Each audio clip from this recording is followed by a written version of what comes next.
Have you ever communicated with a guy and you shared your heart, you become vulnerable, you talk about the relationship and what you want in the relationship, and all of a sudden you get nothing. You get silence, you get deflection, and you might even get, I don't know what you just said. But either way, you get frustrated and you feel like I'm alone in the relationship. Has that ever happened to you? And you came to the realization that he is emotionally unavailable. At least that's what you think. And so in this video, I'm going to talk about why men are emotionally unavailable and how to spark him out of that and how to create a safe space for the man to share the things you want him to share. I'm Coach Ken. Listen, and I want you to hit that notification button and click to subscribe if you're not a subscriber. I'm a relationship coach and I help people all the time navigate the complexities of modern day relationships. So today, creating a safe space. And so what I tell women a lot of times, the number one reason relationships don't work, the reason they fail is because of uncommunicated expectation and needs. No, it's not infidelity and it's not money. It is uncommunicated expectation and needs. And so a lot of women are frustrated because they're dating guys or they're married to a guy and they say, he won't communicate, coach. He won't do it. And what I say is this, what I'm going to tell you is probably something that many of you are not going to accept, but I'm going to tell you anyway, the reasons behind the what. Number one, why do men not communicate? Number one is they've been programmed not to communicate. And what do I mean by that? Now think about it. When a man is a young child, when a young boy, when he starts to share his emotions, what do we tell him? We tell him, suck it up. Don't be a little crybaby. And so what we do is we program a young man not to share his feelings, and sharing his feelings is weakness. And then he grows up to be an older man and he still doesn't share his feelings. That's number two. He doesn't trust you. He doesn't trust you because he knows that sharing is a vulnerable place that he could get hurt. All right. And number three is not a safe space. Not a safe space means a safe space where I can share, that it don't get hurt, that what I say won't get weaponized against me. So we're going to talk about, number one, why does a safe space matter? Why does it matter, coach? Why do I have to communicate this way? Why do I have to create a safe space? I hear it all the time. Think about you. You want to be in a safe space. When someone believes a space is safe to express themselves, they can be vulnerable, they can be honest, and they can be real. Because you don't want to be in a space where you don't feel safe. It's the moment when the person is the most open. It's the moment where the most connection happens. It's matter of fact, it's where the deeper connections happen and the deeper conversations happen. But without a safe space, conversations seem to end up in a battle, don't they? You seem to end up in conflict, and we never get to the root of the problem. We never get to the root of the person's safer feelings, their deeper emotions, the emotions that reside in their subconscious mind. Why? Because people shut down. They hold back. And if you feel like the space isn't safe, when you hold back, when you shut down, you know what that does? It leads to lack of communication. And lack of communication always leads to miscommunication. I'll say it again. Lack of communication leads to miscommunication. Now, let's talk about the barriers to having this safe space. Now, when I say barriers, things that keep you from having it, things that keep happening so that you are not able to, or he is not able to do it. And you don't know there are some things that you're doing that are creating an environment where he cannot feel safe in it. And you might think, I'm just frustrated. I'm just angry. But let me tell you what they are. There are four things. Number one, judgment. See, when a person is vulnerable and they tell you something, the last thing they want to hear and the last thing they want to feel is like they're being judged for something that they did in their past. And so whenever a person feels judged, whenever that type of criticism comes, even if it's subtle criticism, what do? They're like, I'm not doing it. I'm shutting down. Number two, the second barrier is interruption. When you interrupt, the person's talking, and then you interrupt. The person's talking, and then you want to say what you want to say. What happens whenever you keep cutting someone off, that's a barrier for them sharing. You know what they say? Okay, what I have to say is not that important.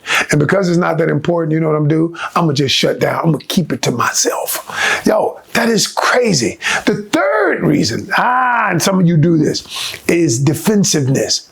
Now you ask the person, tell me the truth. Y'all know what I'm talking about. Tell me, I just want to know the truth. I just want to know the truth. And then they tell you the truth and you get defensive. You start responding defensive with the defensive nature. And now the other person says, you told me to tell you the truth. But every time I tell you the truth, you invalidate my experience. This can make a person feel unheard or dismissed when you become defensive. And the last, number 4, is lack of emotional awareness. You lack it, meaning whatever the moment is, you don't know how to act in the moment. You're not with your own emotions. You don't understand your own emotions, and you don't understand their emotions, and you don't hold the space. You don't hold space for someone else to express themselves. And a lot of people don't have the emotional awareness, aka emotional intelligence, to be the kind of person that says, you know what? In this moment, I understand I feel a certain way. But more importantly, I understand that you feel a certain way. And so what I'm going to do is hold space for you so that you can feel what you're feeling, so that you can express what you're feeling to me. And when you allow a person to express what they're feeling, that person says, okay, you're holding space for me, so I'm willing to communicate with you. I'm willing to hold space for you. Does that sound good? So here's what we're going to do is let's get into the 10 ways of how do you create a safe space for a man to express himself. So how do you create a safe space? The first thing I want to tell you is you got to have a willingness to want to create a safe space. And so I'm going to tell you the 10 reasons. I may give you 9, I may give you 10, but either way, I'm going to give you all of these to create the safe space. But understand, you got to have the willingness first. Number 1, the first thing to create a safe space is you have to tell him what you want to do. Hey, you have to tell him where you're going with the end in mind. For instance, you might say, honey, you know what? I realize maybe this is not a safe space, or you don't want to share so readily, but I want to create a safe space. I realize we have to work to get there, but this is what I want to do. What you're doing is introducing a thought, planting a seed of where we want to go. That's super duper important because the other person now is aware that everything you're doing is for that reason. Number 2, you've got to be patient if you want to create a safe space.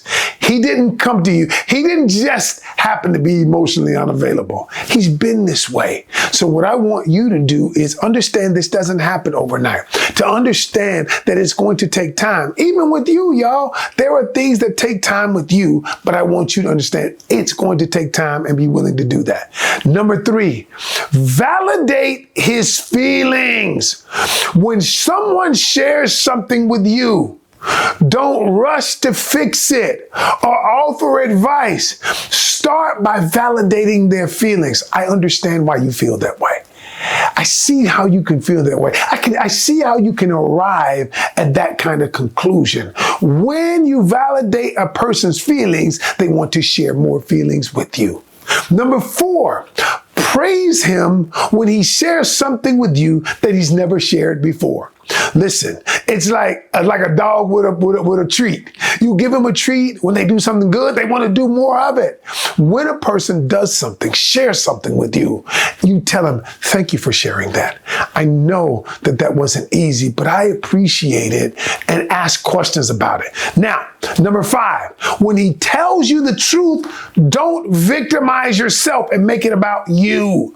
Oh, you say, tell me the truth. Tell me the truth about the relationship, what you don't like. And then when he tells you the truth, you're like, oh, why it's got to be me? Why do you got to talk about me? When you victimize yourself, he never wants to say it again. Number 6, do not ever weaponize something someone tells you.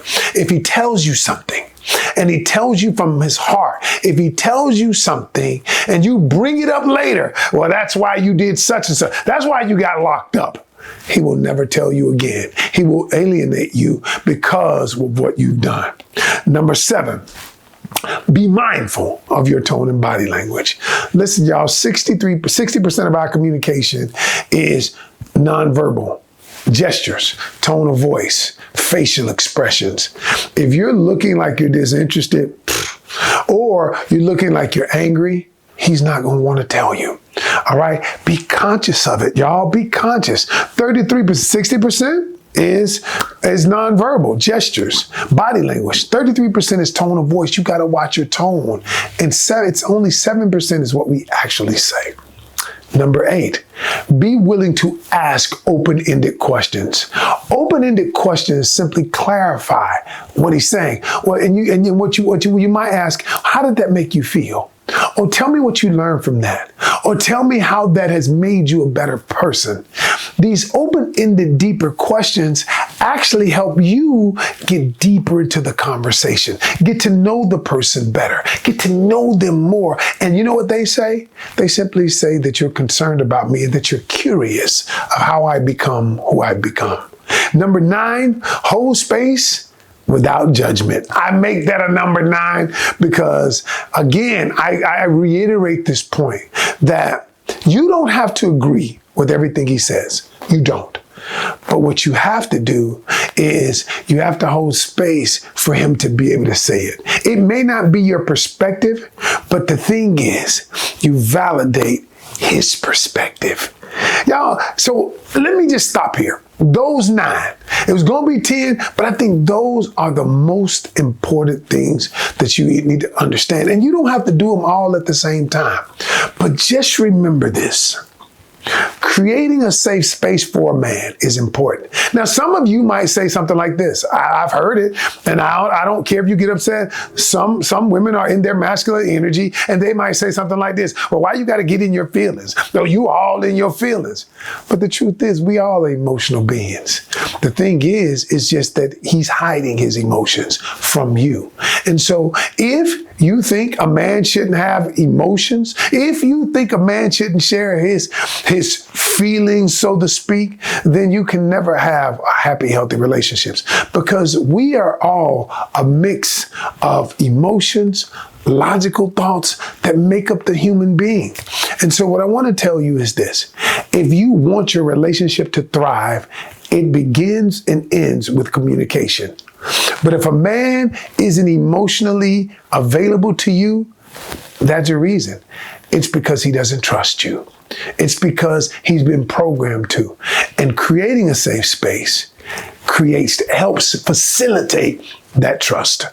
And so I will leave you with this. If you're ready to do these, I can promise you that slowly but surely, little by little, you'll create a safe space where he breaks out of that emotional unavailability. I'll see you on the next one.